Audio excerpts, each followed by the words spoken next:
Buenas tardes, hoy vamos a hablar sobre angiografía con fluoresceína.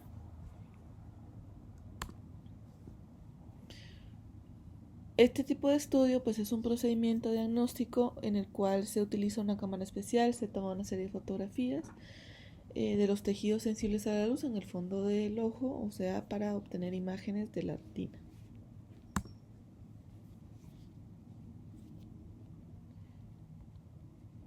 Se utiliza una medicación especial como llamada fluoresceína, se inyecta para que viaje a través de la sangre hasta la circulación del fondo del ojo. El contenido sanguíneo mezclado con fluoresceína, al ser estimulado por una luz azul, produce una emisión intensa que permite el registro fotográfico de los vasos de la circulación de la retina y la coroides.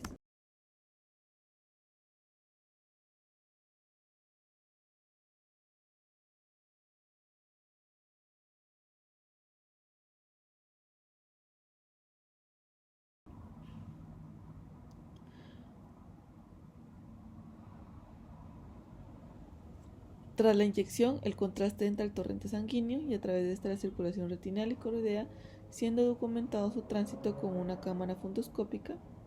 La fluoresceína se va a eliminar en mayor medida por vía renal. ¿Qué vamos a ver en una angiografía normal? En la fase coroidea, que se produce entre los 11 y 12 segundos, se ven llenados por parches de la coroides, puede verse llenado de la arteria cilio-retinal. En la fase arterial se da entre los 11 y 14 segundos. Aquí ocurre lo que es el llenado de la arteria central de la retina y sus ramas. Y a los 12 a 15 segundos comienza la fase arteriovenosa, donde ocurre un llenado de la red capilar del polo posterior. Luego tenemos la fase venosa precoz de 13 a 16 segundos. Comienza el llenado laminar de las venas. Como podemos ver, aquí tenemos una imagen de la fase coroidea, fase arterial y la fase venosa precoz. La fase venosa media de 15 a 20 segundos se produce el llenado venoso completo. Las arterias y las venas son isointensas y es el momento de máxima fluorescencia. En la fase tardía, las venas presentan mayor fluorescencia que las arterias. En la fase tisular, que es de 60 a 10 minutos, se produce una reducción progresiva de la fluoresceína a nivel vascular. Y la fase tardía, que es la última fotografía en la que la fluoresceína ya ha desaparecido del torrente sanguíneo, por lo que no debe de haber rastro de ella en el fondo de ojo. En algunas situaciones, tales como insuficiencia renal, este tiempo puede prolongarse.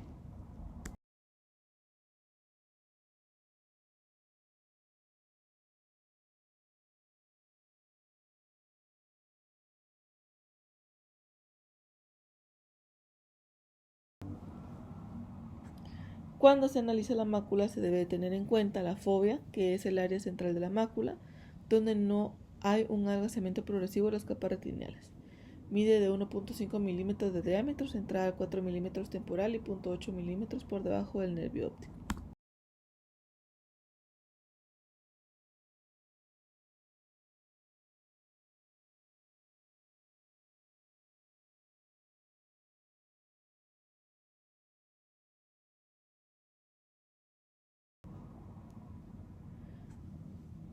Cuando tenemos un resultado alterado, los patrones visibles en la angiografía son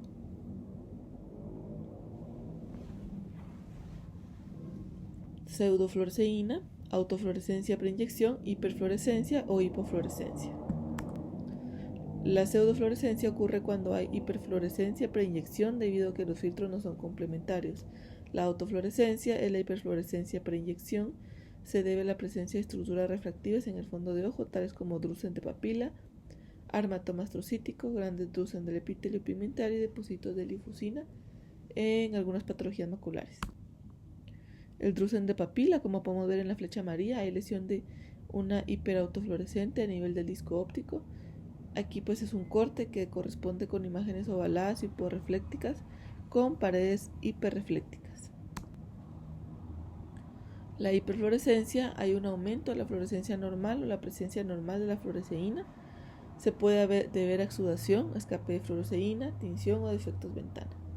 Esta hiperfluorescencia sin aumento tardío se da cuando hay tinción por acumulación de la fluoresceína en los tejidos.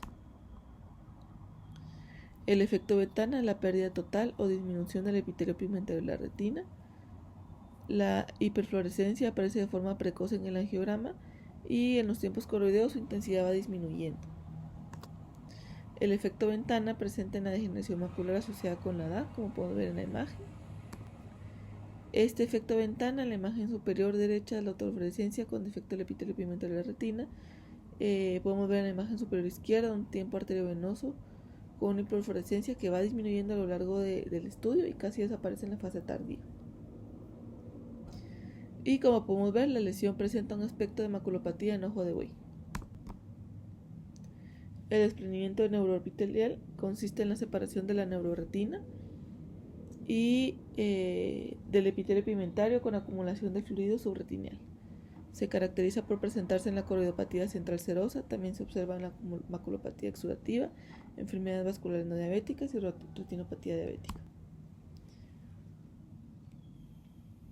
El desprendimiento del epitelio pigmentario es la separación del epitelio del EPR y de la membrana de Broca con acumulación de fluido entre ambos. El edema cistoide pues es la acumulación de fluido a nivel de la capa plexiforme externa de la retina y con menos frecuencia a nivel de la capa plexiforme interna.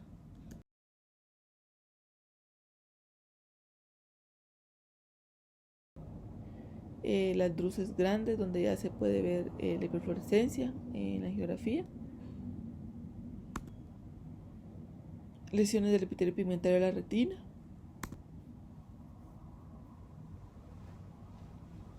Y pues aquí tenemos un desprendimiento de neuroepitelio donde se puede observar cómo comienza a demarcar por la hiperfluorescencia tardía.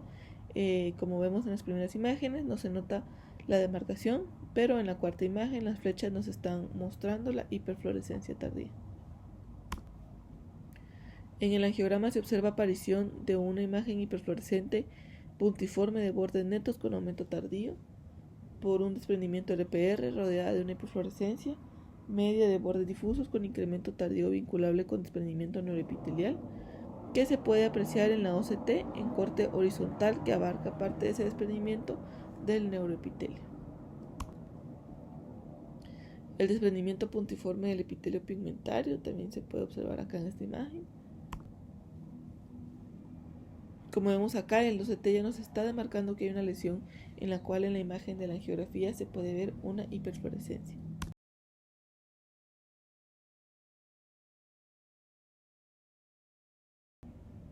Una membrana neovascular clásica donde podemos ver en el fondo de ojo se demarca esa imagen o hipopigmentada y en la angiofluoresceína pues vamos a ver una demarcación a nivel macular donde hay una hiperfluorescencia. En la membrana neovascular mínimamente clásica donde podemos ver en el fondo de ojo una presencia de un área hiperpigmentada y en la angiografía pues ya nos demuestra que ahí hay una hipofluorescencia. Este es un ejemplo de una membrana neovascular ocular. Tenemos lo que es una tinción escleral donde en la flecha nos está demarcando que hay un área de hiperfluorescencia. En el fondo de ojo podemos ver. En la angiografía pues ya tenemos una tinción o una fuga donde nos demarca el área de lesión.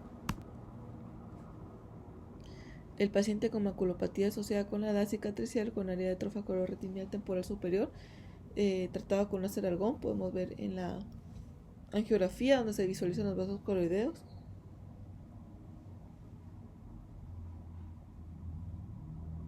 En lo que son las fases tempranas, un incremento de la fluorescencia en los bordes de la zona de la atrofia con una hiperfluorescencia en la fase tardía. En esta imagen, como señalan las flechas, podemos ver una hipofluorescencia por falta de llenado retinal, donde se observa como estas áreas hipofluorescentes a nivel de los vasos de mediano calibre. Aquí nos está demarcando las flechitas amarillas áreas de isquemia macular por retinopatía diabética. El edema macular difuso,